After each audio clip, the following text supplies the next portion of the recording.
हनुमान जी तो, अरे हनुमान जी जबान नहीं है। बोले फिर? हम लोग जब आरती गाते हैं तो क्या गाते? आरती कीजे हनुमान लला की। लला की, लला मतलब छोटे से हनुमान जी। हम लोग आरती में भी लला कहते, लेकिन हमारे बुंदेलखंड में जहां हम रहते उस क्षेत्र का नाम है बुंदेलखंड। बुंदेलखंड में हनुमान जी को बब्बा कहते। क्या कहते? बब्बा। बब्बा कहते हैं बूढ़ों।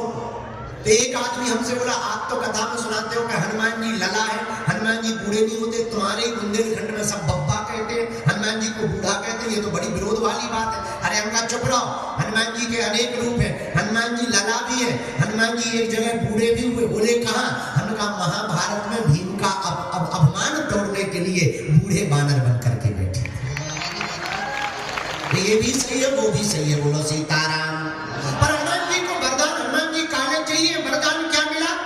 माता जानकी जी ने सुंदरकांड में अजर अमर बुढ़ापा नया। दूसरा वरदान अमर, मरो न, जाओ सदा रहो। इसलिए तो फिर तुलसीदास जी ने लिखा चारों युग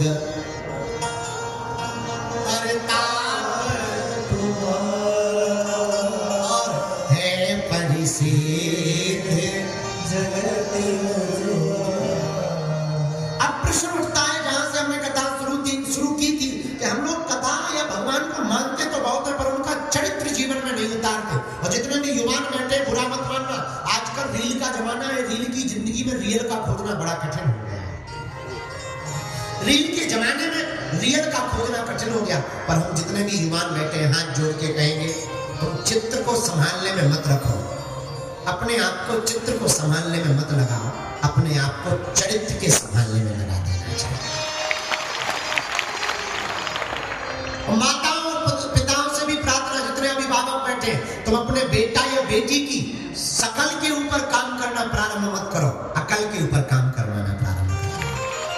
शकल कैसी भी रहेगी, अकल रहेगी तो बिना शकल वाला भी पूजा जाता है। बोलो सीताराम, जोर से बोलो। शकल किसी की भी बढ़िया हो, अकल गड़बड़ हो। एक बहुत अच्छा सुंदर सा लड़का था, भारी बॉडी थी उसकी, है एकदम जिम करता था, मोटा ताजा, लेकिन दिमाग से पागल था। अब बताओ, शकल किसी काम की है? भाई ऐसे समझो, कोई भी बस बड़ी सुंदर हो, लाल एकदम पर्दा लगे हो, बढ़िया नई सीटें हो, पर इंजन गायब कर दो, क्या वो बस किसी काम की है? बोलो, क्या वो किसी काम की है? अच्छा ऐसे समझो, दूसरे प्रकार से समझो, किसी भी आदमी का आंखें बहुत बढ़िया हो, कान बहुत बढ़िया हो, नाक बहुत बढ़िया, आहा एकदम तोता जैसी नाक, आंखें आहा एकदम बहुत प्यारी सी, और बाल आहा नागिन जैसे, चाल हिरनी जैसी, लेकिन हार्ट खराब हो जाए, हार्ट काम ही ना करे, तो किडनी भले ही ठीक हो, आंखें भले ही ठीक हो, कान भले ही ठीक हो, हार्ट बंद हो जाए, तो क्या वो तन किसी काम का है? बोलो नहीं। उसी प्रकार चित्र कितना भी सुंदर हो, पर चरित्र अगर ढीला हो जाएगा तो चित्र किसी काम का है।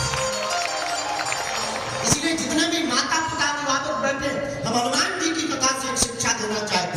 हनुमान जी के जीवन में एक बहुत बढ़िया बात है, पूछो क्या? हनुमान जी का चित्र भी बढ़िया है, पर हनुमान जी का सबसे पहले चरित्र बहुत बढ़िया है, इसलिए पूजे जाते हैं। बोलो सीताराम, जोर से बोलो।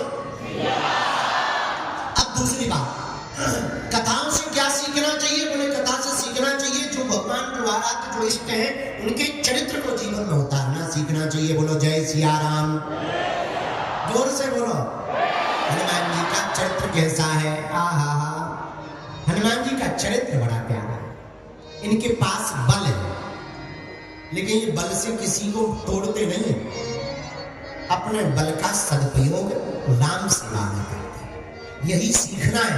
भारत के लोगों, तुम्हारे पास बल हो और बल से तुम किसी को परेशान कर पाओ, वो बलवान नहीं कहलाता।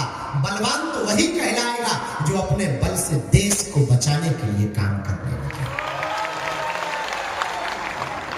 किसी के पास पद हो, पर पद का सदुपयोग ना हो, दुरुपयोग हो, तो पद किसी काम का नहीं। पद तो तभी काम का है जिससे आजकल बहुत खूब नेता है भारत में, नेता तो होते ही है। हमारे पाटिल साहब भी आ गए, मंत्री जी भी आ गए, तो नेता तो यहाँ बहुत है, आप अपने पे मत ले जाना। पर नेता बहुत है, पर नेतागिरी गायब हो गई। कैसे? नेता बहुत है पर वो खाते राम का, गाते पाकिस्तान का। एक ऐसा नेता हमने देखा, भारत की हवा लेता है, भारत की मिट्टी में रहता है, तिरंगा के नीचे रहता है और जय फिलिस्तीन के नारे लगाता है। हम प्रार्थना करना चाहेंगे बहुत विनम्रता पूर्वक। हनुमान जी की कथा यही सिखाती है।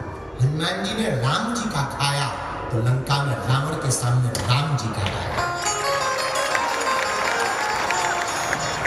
हनुमान जी ने राम जी की शरणागति ली तो रावण यही कहता रहा, सुधर जा। हनुमान जी बोले तुम सुधर जा। क्या गजब का चरित्र है हनुमान जी का। बल कितना? राम दूत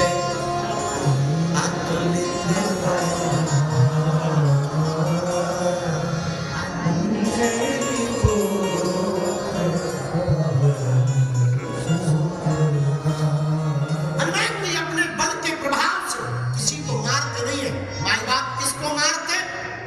जो राम विरोधी है। ये बल का सदुपयोग है। तुम्हारे पास बल आ जाए ना,